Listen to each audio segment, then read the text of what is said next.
tulog. Natakot ako. Natakot ako.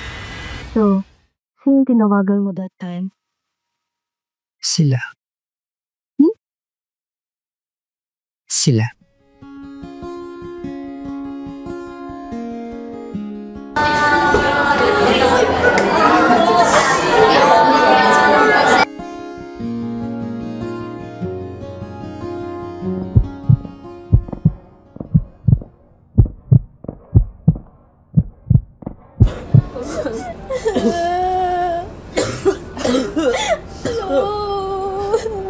naman din ako yun.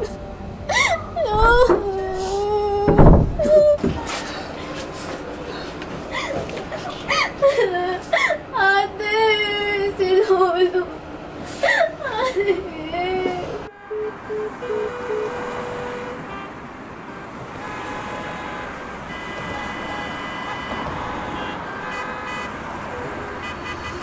I called my friends. We were beautiful. At some point, naging ilaw kami ng isa't isa. Kami yung dahilan kung bakit tumitingin kami sa pinaroonan. Ano mo din? Pero siguro, lahat talaga may hangganan. O siguro, medyo naging mabigat lang yung problema namin para dalhin ko yung isa't isa. Alam mo, Tessa, hindi ko alam kung plastic ka o ano eh. Kasi, nakakairita na yung pag-aarte mo na okay tayo, na parang walang nangyari sa atin, na parang ang turing mo pa rin sa akin ay kaibigan. Yung mo sinasabi mo, tama. Na hindi na. Kasi kung masama sa ginagawa ko, ay nag-aalala ko na din sa inyo. Sa'yo! Hindi ko alam kung saan nagagaling yung galit mo sa akin, Paul. Alam ko hindi tayo okay, pero huwag na magganto. Kaibigan pa rin kita. Huwag na umasta na parang lumapit ka sa amin. Kasi alam naman natin na may mas kapatid sa grades mo kasi sa mga tao sa paligid mo. Nakakasakit ka na pagkatao mo. Paano mo nagagawa sabihin sa akin yan? Paano ko na ito sasabi? Kailan ka pinili yung sarili ko? Araw na kailangan ka na. Minsan ba naisip niya kung pinili ko ba? Noong araw na yun, may mga nasabi ako na, hindi ko dapat sinabi. May mga ginawa po na hindi ko napigilan. And simula nun, bumitaw na kami. Pero, patuloy pa rin sila sa buhay nila. Sa mabang panahon, akala ko okay lang kami. Pero, hindi na pala. Next week, we will have our card. Good morning, Miss. You're late na. We will have a scholarship for our top 3 ranking students, overall ranking students in senior high school. So, Andrew Uriel Lopez, our top 1. Therese Ann Del Rosario, our top 2. Tessa, she is ambitious. She dreams big, pero yung mga pangarap na yun ay hindi lang para sa kanya. Dahil lahat naman ng ginagawa niya ay hindi para sa kanya. Habang si Cole naman, well, she's many things.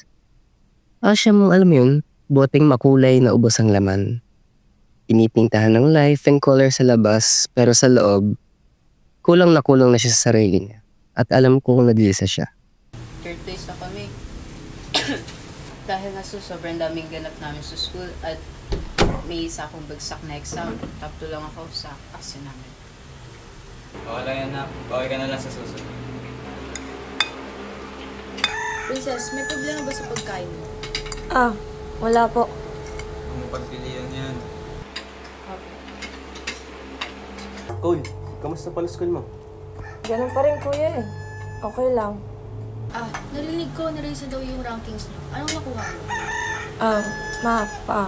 Yun nga po pala.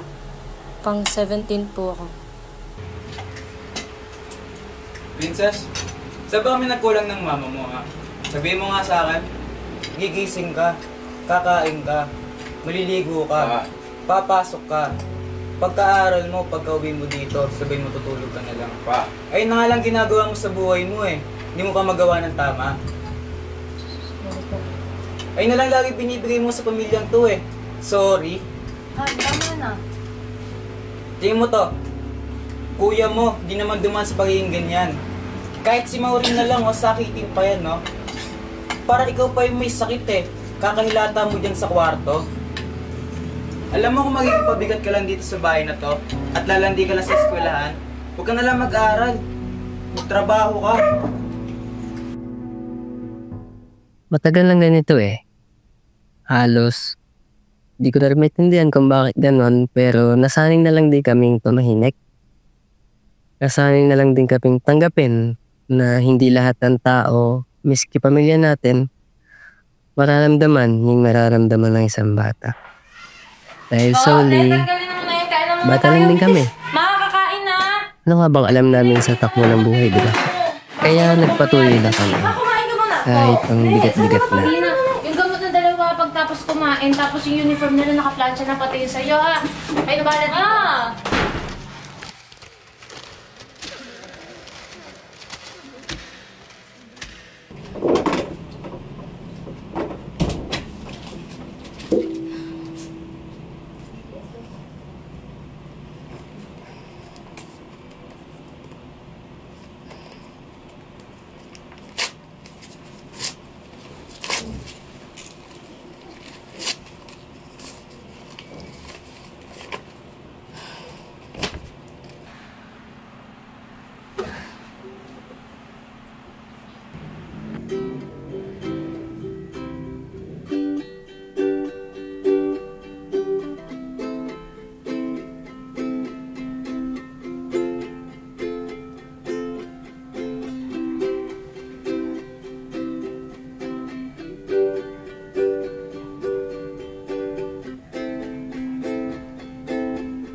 Princess, masanay ka na. Ganyan lang yan si Papa mo.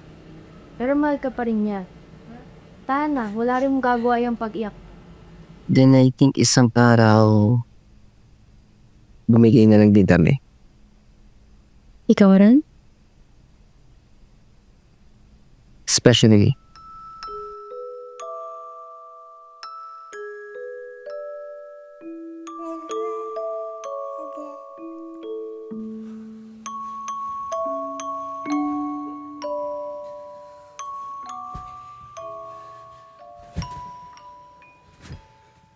may pinagdadaanan ako na hindi ka may paliwanag. Naguguluhan ako sa nararamdaman ko. Minsan parang hindi na ako to. Halos hindi ko na makilala sarili ko. Hindi ko alam kung bakit parang laging may mawawala sa akin. Outing tayo sa Daya, grabe na-miss ko talaga kayo. Yes, sige, sasabihin ko. Bye-bye. Bye din. It was nice seeing you.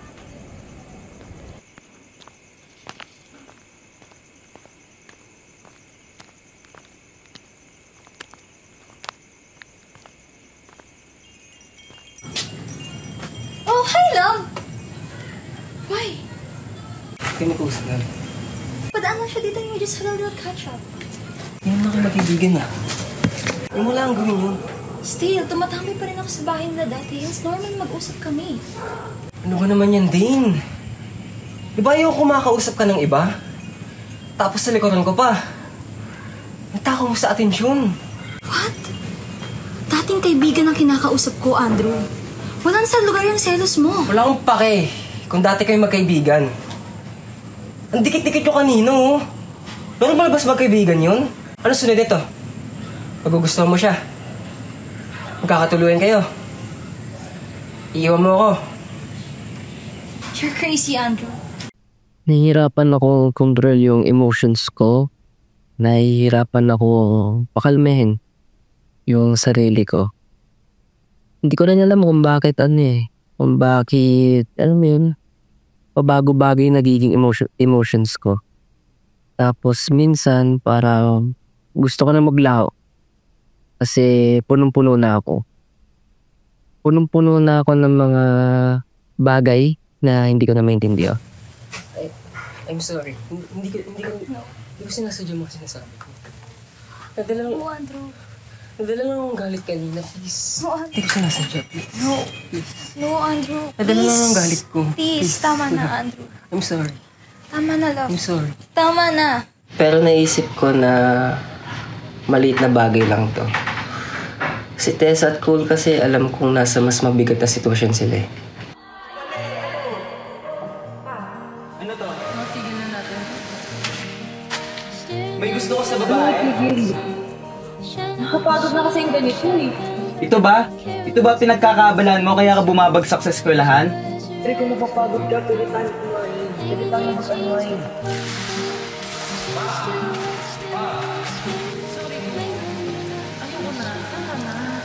Ano yun? Lintik kang bata ka! Seril, ano ba? Tama na!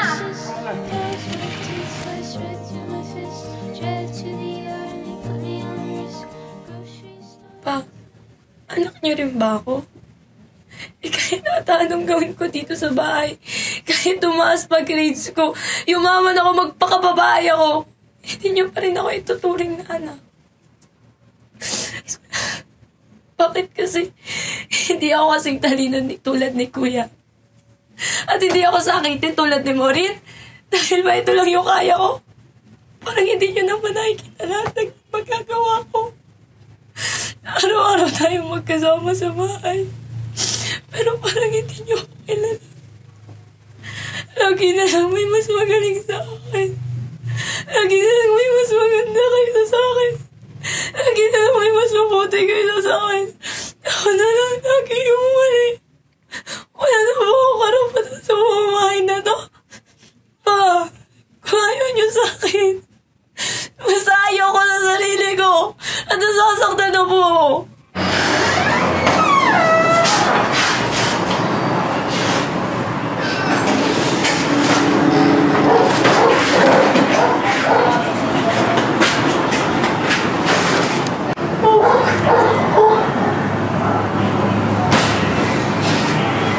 Kung napapagod ka, magpahinga ka. Matulog ka muna sa taas.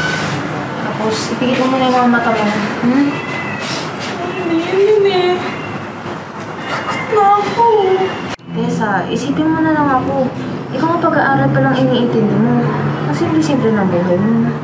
Ako nga eh. Ano naman? Hindi ko naiintindihan. Hindi naiintindihan. Mama mo ako, paano hindi kita maintindihan? Pagod na ako. Sa school, sa bahay, sa lahat. Pagod na ako. Ano ba ako, Tessa? Magkaiba tayo. Kaya hindi mo ko naiintindihan eh. Estudyante ka lang. Ano nakakapagod doon, ha? Nakikita mo ba yung mga bayarin na yan, ha? Alam mo, dinadala kong pagod sa araw-araw para isigaw mo sa akin yung pagod mo? Sige nga, magkumpara nga tayo ng pagod dito. Lahat na po ginawa ko. Kahit konting tulog, hindi ko magawa. Maalagaan ko na yung kapatid ko. Ano? Hanggang sa pag-aaral, isipin ko kayo? Hindi ko man lang magawang magpahinga. Hindi nyo nga ako magawang tanong kung okay ako eh. Ako ba? Natanong ba kung okay lang ako, ha? Bakit ba puro sarili mo na lang iniisip mo? Isipin mo rin paminsan-minsan mga tao rito, oh. Ano ba bang tawag sa ginagawa ko? Lahat na lang. Lahat na lang. Mula pagising sa umaga ang pagtulog sa gabi, kayo iniisip ko. Kung bakit ako nag-aaral para sa inyo. Paano naman ako? Paano naman yung sarili ko? Ma! Nahingkit ako sa mga kaedaran ko. Kasi sila, kaya nila magpakabata, samantalang ito ako. Alam mo, Tessa, masyado tayo maghihirap para magpakita ng ganito ka-apply, ha? Inirereklamo mo sa pag-aalaga mo sa mga kapatid mo. Konting tulong na nga lang yung magagawa mo para sa akin. Awa na lang sana, ni. Konting iya naman sa akin. Kaysa isinisigaw mo sa akin yung maliliit mong problema, magdasal ka. Sabihin mo yan sa Diyos. Anong dasal ginawa ko? Mabigyan na ng grasya itong pamilyang to. Lahat naman dinasal ko. Pero saan tayo ngayon? Bakit ang bigat-bigat pa rin?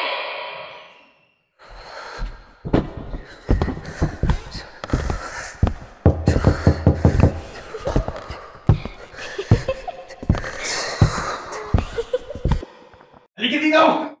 Dito ka! Apa ka ba sa'yo dahil ang bata ka? Kahit kailan hindi ka na nakinig sa akin!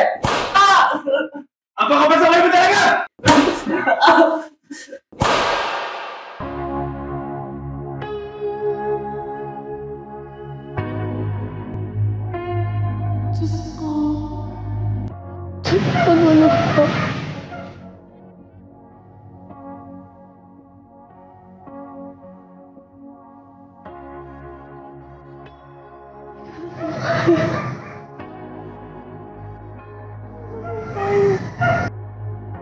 Ilang dasal pa ba ang dadasalin ko para patulungan mo ako?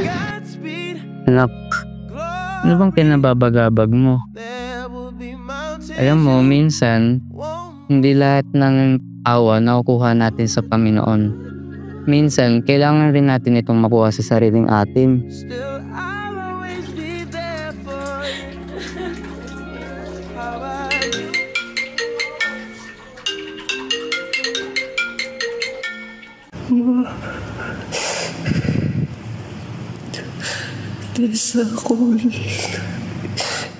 Kailangan ko mapagkapitan sa oras na yun. Natakot ako. Natakot ako kasi akala ko iniwan ako ng lahat. That exact moment, nahihirapan akong huminga. Kinakabahan ako, my emotion was just surging. Ano nang ginawa mo? Anong ginawa namin? Well, we ran. Baby, I got a plan. Run away fast as you can.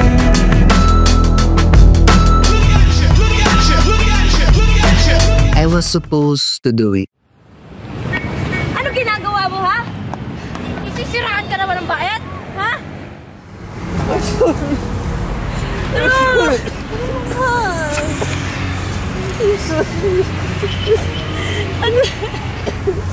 Siguro kaya hindi na namin nagawang magsalita kasi nasabi na namin lahat. Iniyak na namin lahat. Although naisip ko na kung siguro pinaintindi lang namin sa isa't isa kung anong nararamdaman namin. Magagawa namin pagdaanan yan na may maluwag na paghinga. Parang kaming lobong na sobrang sa hangin eh. One point, sumabog na lang din kami. Siguro nga bata pa lang talaga kami. 17 pa nga lang eh. I mean, ano bang alam namin pagdating sa buhay, diba? Pag sinibukan namin magsalita, ngayon parang mundo ni agad yung kaharap namin. Dahil kami yung mga bata na wala pang alam sa buhay. Kasi, bata pa lang kami. Hindi namin dapat iniinda yung mga pasanin ng buhay. Dahil may mas matindi pag sitwasyon ng ibang tao. Kasi nga, bata pa lang kami. Yung pagod namin, hindi na nadala ng katawan namin. Dapat, punong-puno kami ng buhay, pero ngayon, ubos na kami. I think that we deserve to rest. Kahit saglit lang. Kahit sandali lang. Kailangan namin ng hangin yung sapat lang para makahinga kami.